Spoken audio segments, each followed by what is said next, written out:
The information presented is for informational purposes only. The opinions expressed are not necessarily the opinions of any Daikin company.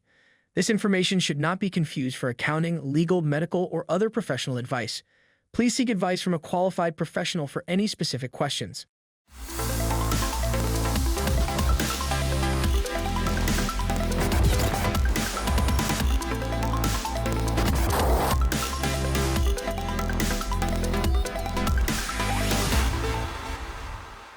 Welcome to the Accelerated HVAC Success program. My name is Ben Middleton. I'm the National Sales Training Manager for the Goodman, Amana, and Daikin brands.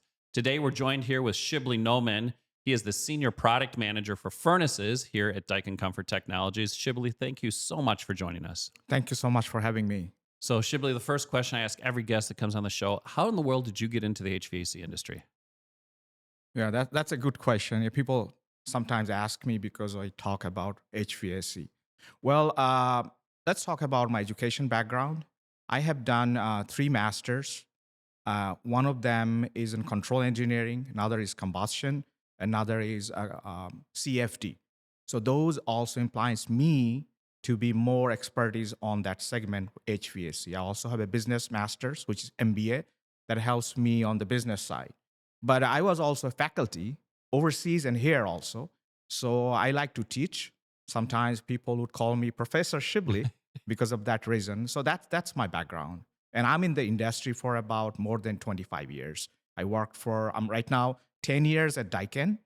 And then I also work for some of our competitor companies for a long period of time. Well, Shiblee, that brings just a great a wealth of knowledge and information, experience within the industry.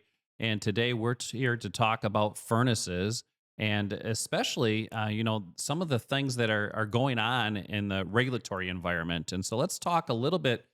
There are some credits that are available with furnaces, and we've got a new administration. So what are the things that are happening with 25C in regards to furnaces? Yeah, that's a good question. If you look at the industry right now, the 25C tax credit for the product they're getting more attention. People are buying most of them, and they're using it not for the tax credit as well, but also the benefit out of your utility bill reduction and also your comfort, and also on the top of that, you're helping the environment, right? In furnace segment, the 25C tax credit is $600.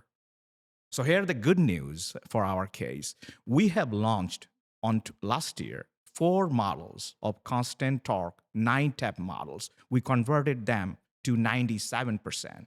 So people who has those models, they can actually file for this $600 credit, even though we didn't change the nomenclature, because we try to help our customers and everyone so they don't have to come up with the different families and everything. But if they go to AHRI, they will see the rating is 97%. That happened a year ago. But here the good news, more good news, because nowadays people focus on 97, but they want a better motor. One of the options is they can go to the better motor option, the ECM motor. They can go to MOT furnaces, modulating type furnaces, which is a great idea, but the cost is a little more, so the price is higher there. So what we are doing right now, we have selected models for the two-stage 96% variable speed models, and they will be converted them to 97%. So the way you remember the V6, meaning variable speed, 6 models per brand. So we have 3 brands, 6 multiplied by 3. Here is the good news also, more good news. If you compare with our competitors, they have done similar thing. But what they have done, if you look at the AHRI, you will see their efficiency, that is AFUE, depends on the orientation or the installation of the furnace. As you know, the furnace can be installed in up way, left, right, horizontal, or down way. Our efficiency, or AFUE 97, is fixed in all orientation. We are not depending on the orientation. On the top of it, two of the models going to get 97.5%. I'm not going to disclose which two. Customer has to go, audience has to go and find out which two. This is 97.5%. And we didn't increase the price. They're getting it and getting efficiency. And more good news, after that, On July, we'll convert the two-stage constant torque models, 8 of them per brand. 8 models going to be 97%. So the tax credit is staying, and it's Mhm. going to be around for at least this next year that we've got. And to qualify, as long as the unit meets that 97% AFUE, they're going to get the $600 back as long as they have that tax liability that's there. Yeah, that's correct. Because if you look at the industry, about a year ago, the whole industry right now, furnace market is 3.5 million and more.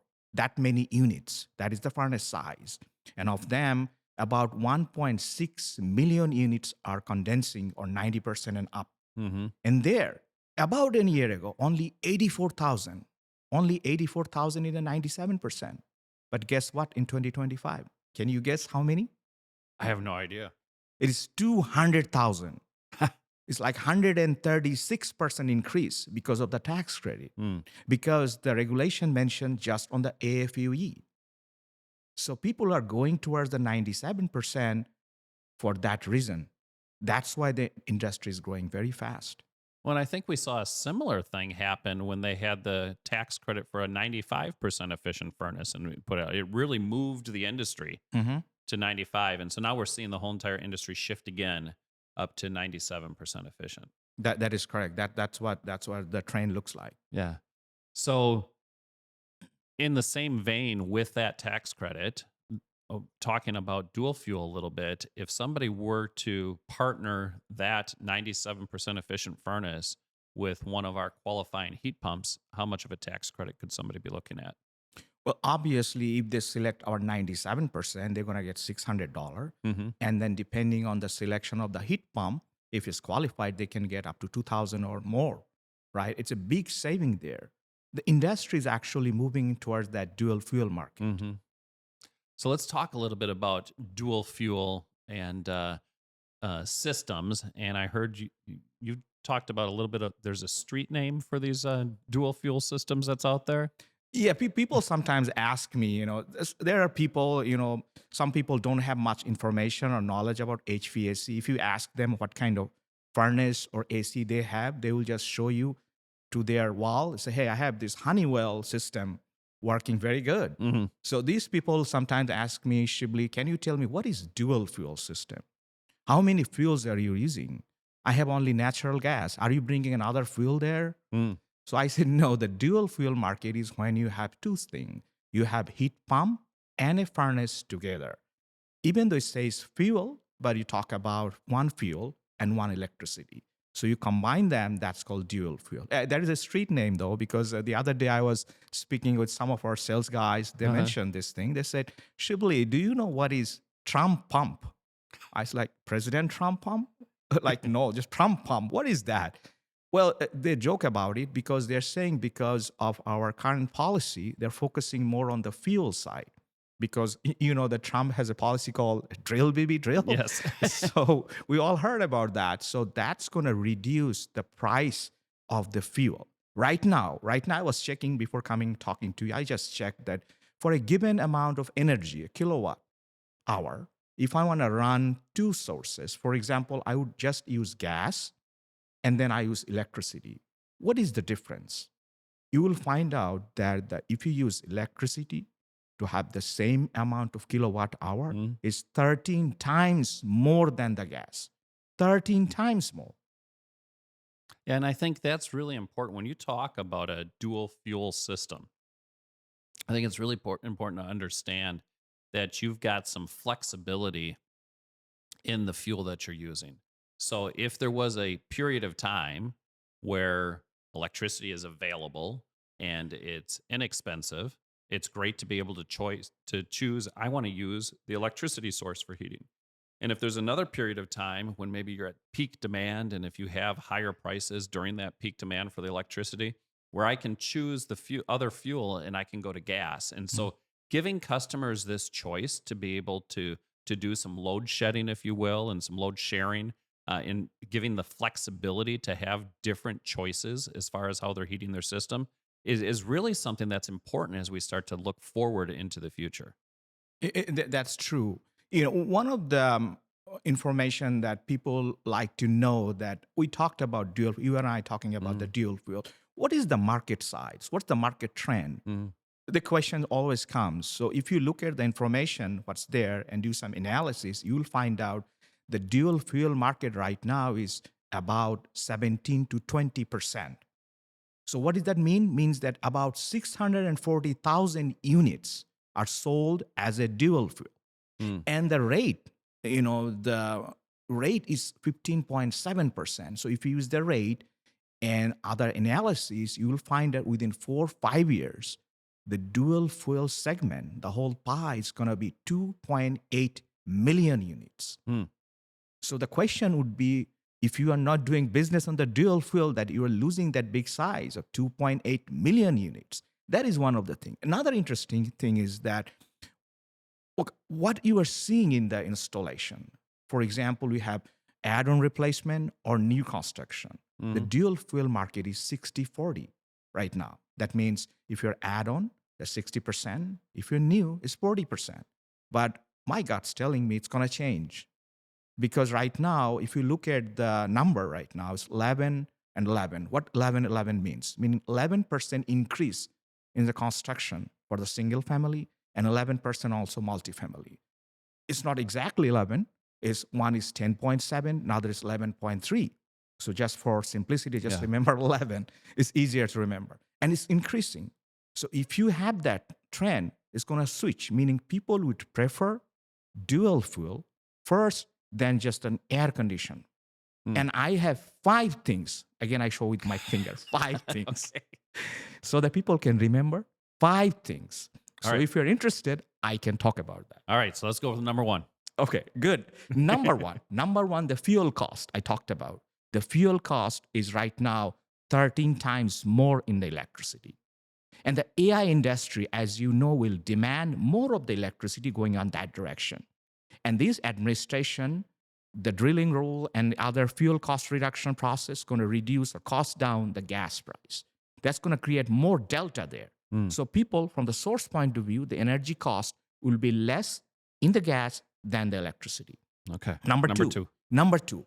Okay, we understand this thing. Now tell me, as a consumer, as an end user, how is going to help my utility bill?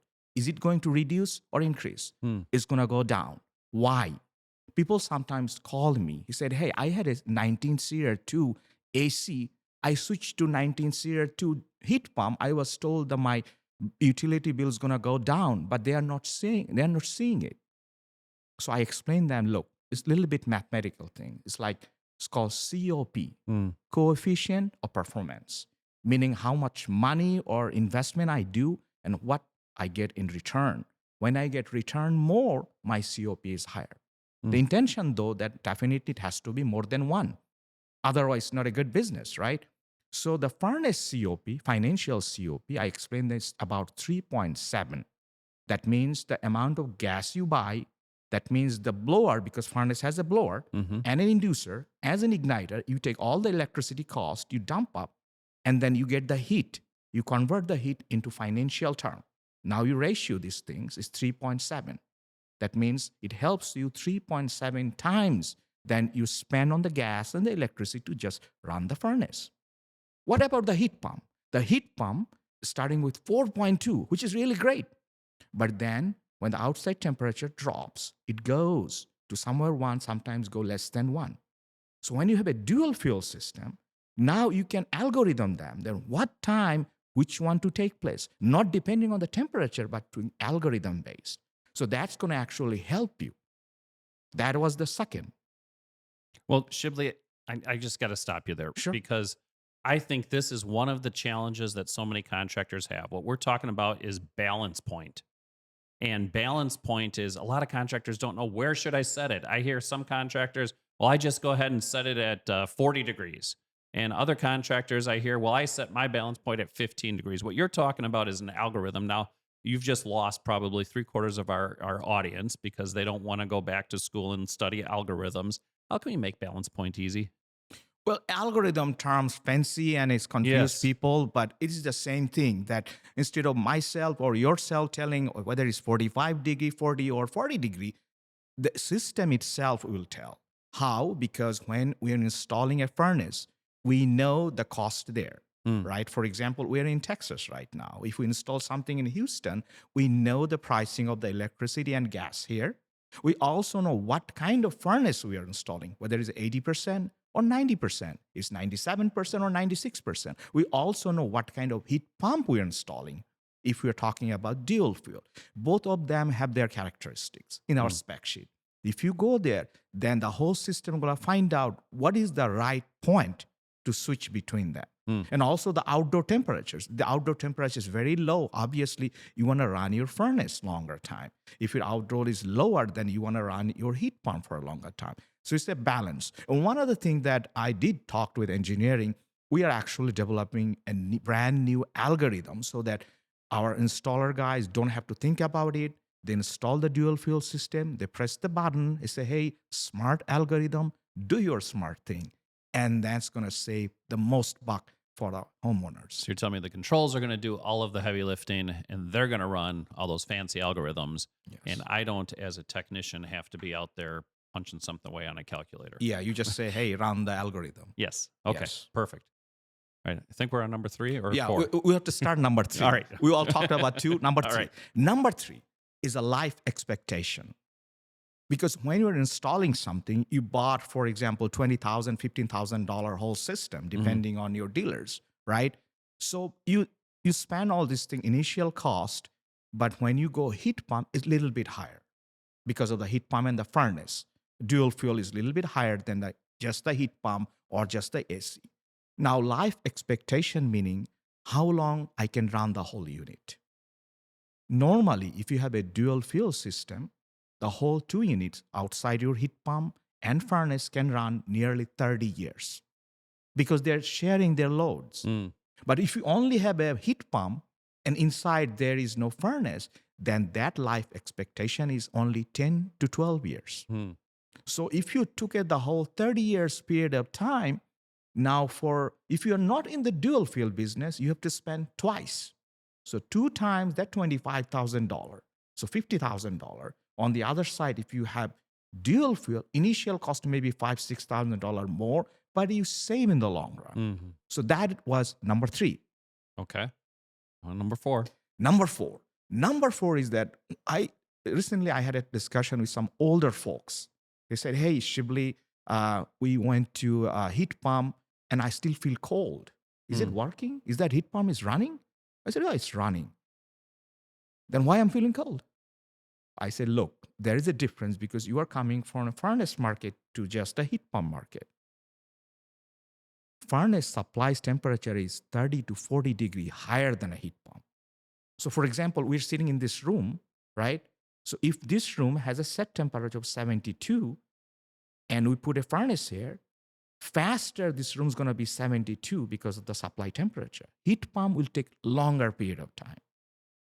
Well, but heat pump technology has come a long ways. We're getting a lot warmer temperatures out of heat pumps today than we did in the past. Wouldn't you say that's a correct statement? Yeah, that is a correct statement. But then the capacity also changes.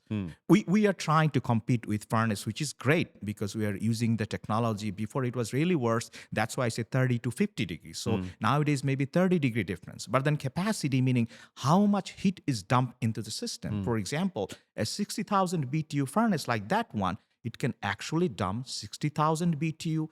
If it is 100% efficient, if it is 97, the 60 multiplied by 97, that much BTU. But if you compare with a 3-ton heat pump, if you look at the capacity, all over the industry, you see the capacity is lower.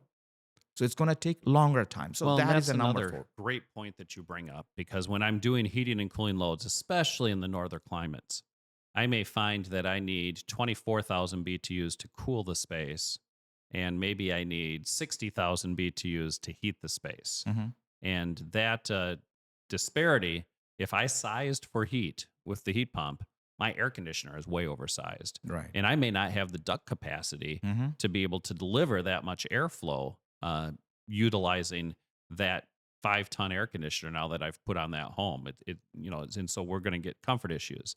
And that also is where a dual fuel market is important to look at when I'm doing the heating and cooling loads.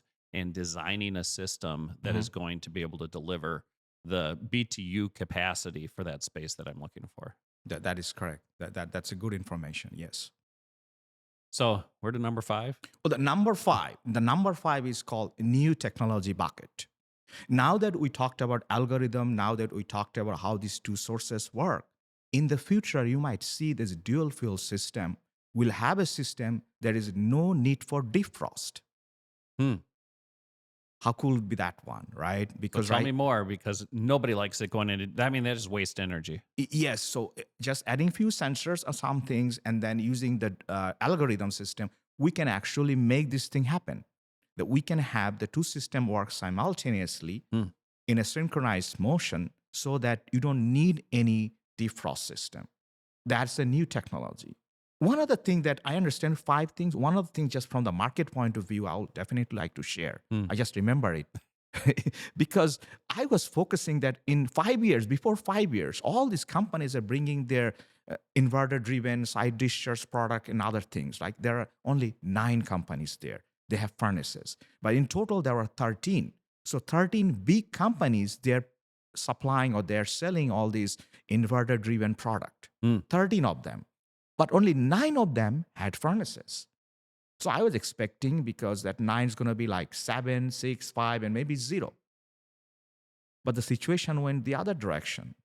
Now, all these 13 companies brought furnaces in their product offering because of the dual fuel. Not only 96, but also 80% furnaces. So that's a different new trend that I have seen.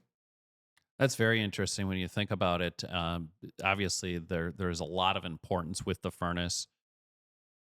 If you were to take out your crystal ball, Shibli, where do you see the furnace market going 20, 30 years from now? Well, this question is not the first time you ask me. It was asked so many times. I always calculated the approximate timing. I tell them, maybe furnace is going to go away. New technology will come. That's going to be 2072. 2072. It's going to be different energy sector, different product will come. Some of the product is called cogeneration, because that product will produce the power, the electricity. The byproduct will be heating and cooling. So that's a different industry, different thing.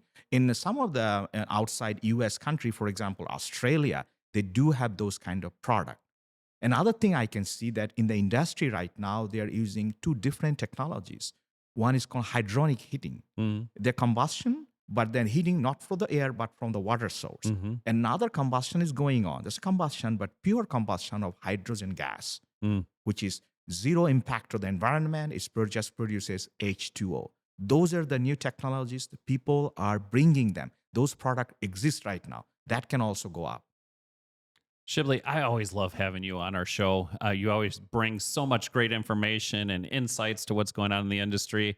I look forward to having you on future episodes. Do you have any last words of wisdom that you want to share with our audience before we go? Yes, if you want to survive, if you want to do business, if you want to be successful, focus on the dual fuel market. Oh, thank you so much. Focus on the dual fuel market. For all of you that are out there, if you liked this episode, please go ahead, hit that like button. Also, make sure you hit follow so you can be informed of all of our upcoming episodes. Until next time.